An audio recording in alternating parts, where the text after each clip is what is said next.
अदृश्य दुनिया को देखने के लिए आपकी आंखों को थोड़ी सी मदद की जरूरत होती है। एक उपकरण वक्रित कांच का उपयोग करके हमारे आसपास की दुनिया को बड़ा करता है। आइए इस अद्भुत उपकरण पर निकट से नजर डालें। क्या आपने कभी ऐसा उपकरण देखा है जिसका उपयोग किसी पृष्ठ पर उंगलियों के निशान देखने और विभिन्न मानचित्रों का अध्ययन करने के लिए किया जाता है? यह एक ऐसा उपकरण है जो चीजों को उनके वास्तविक माप से बड़ा दिखाता है। यह सिर्फ एक साधारण आवर्धक कांच है जिसे एक साधारण सूक्ष्मदर्शी भी कहा जाता है। इसमें लकड़ी या धातु के फ्रेम पर एक हैंडल के साथ लगे कम फोकस दूरी का एक उभयोत्तल लेंस होता है। आइए हम एक साधारण सूक्ष्मदर्शी के सिद्धांत और कार्यविधि को देखें। सिद्धांत: जब किसी वस्तु को पहले मुख्य फोकस F और उत्तल लेंस के प्रकाशिक केंद्र C के बीच रखा जाता है तो वस्तु से निर्गत किरणें अभिसरित नहीं होती हैं, लेकिन वे लेंस से परे किरणों को पीछे की ओर बढ़ाकर प्राप्त बिंदु पर अभिसरण करती प्रतीत होती हैं। प्राप्त प्रतिबिंब सीधा, बड़ा और आभासी होता है।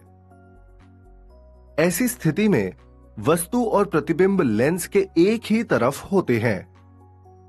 पर्दे पर प्रतिबिंब प्राप्त करना संभव नहीं है। प्रतिबिंब को लेंस के दूसरी तरफ से देखा जाना चाहिए।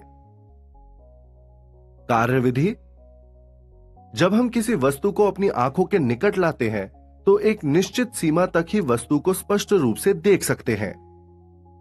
इस सीमित दूरी को स्पष्ट दृष्टि की न्यूनतम दूरी कहते हैं, जिसे D द्वारा व्यक्त किया जाता है। मान लीजिए कि एक वस्तु AB जब स्पष्ट दृष्टि की न्यूनतम दूरी D पर हो तो आंख पर एक कोण अल्फा बनाती है। यदि हम वस्तु को इस सीमा से निकट लाने की कोशिश करते हैं तो प्रतिबिंब धुंधला हो जाता है।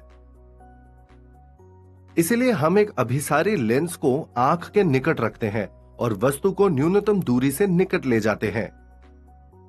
यहां जब वस्तु लेंस और उसके मुख्य फोकस के बीच स्थित होती है तो एक आभासी, सीधा और आवर्धित प्रतिबिंब प्राप्त होता है।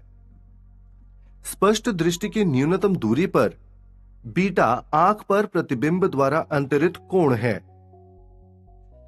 तब एक साधारण सूक्ष्मदर्शी की आवर्धन क्षमता m को बीटा अपॉन अल्फा द्वारा दर्शाया जाता है। अर्थात स्पष्ट दृष्टि की न्यूनतम दूरी पर आंख पर प्रतिबिंब द्वारा अंतरित कोण का आंख पर वस्तु द्वारा अंतरित कोण का अनुपात। इसीलिए m is equal to beta upon alpha. आवर्धन क्षमता को प्रतिबिंब के आकार और वस्तु के आकार के अनुपात के रूप में भी दर्शाया जा सकता है। इसीलिए m is equal to a dash b dash upon A B. इसलिए आवर्धन क्षमता को इस प्रकार भी दिया जा सकता है, m is equal to C B dash upon C B. यहां C B dash is equal to v और C B is equal to u। अतः m is equal to v upon u या m is equal to v multiply by 1 upon v minus 1 upon f, जो कि बराबर है 1 minus v upon f के। साथ ही v is equal to minus d। अतः m is equal to 1 plus d upon f। इसीलिए फोकस दूरी जितनी कम होगी आवर्धन क्षमता उतनी ही अधिक होगी। सारांश: हम समझ गए कि एक साधारण सूक्ष्मदर्शी में कम फोकस दूरी का एक उभयोत्तल लेंस होता है जिससे वस्तुएं बड़ी दिखाई देती है।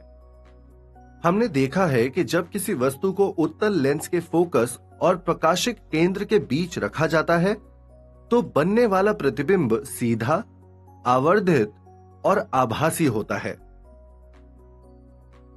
तब हमने पाया कि एक साधारण सूक्ष्मदर्शी की आवर्धन क्षमता स्पष्ट दृष्टि की न्यूनतम दूरी पर आंख पर प्रतिबिंब द्वारा अंतरित कोण को आंख पर वस्तु द्वारा अंतरित कोण के अनुपात के रूप में दर्शाया जाता है। इसीलिए हमने निष्कर्ष निकाला कि फोकस दूरी जितनी कम होगी, आवर्धन क्षमता उतनी ही अधिक होगी। एक साधारण सूक्ष्मदर्शी द्वारा प्राप्त आवर्धन काफी कम होता है और एक निश्चित सीमा से आगे नहीं बढ़ाया जा सकता है। आवर्धन कैसे बढ़ाया जा सकता है?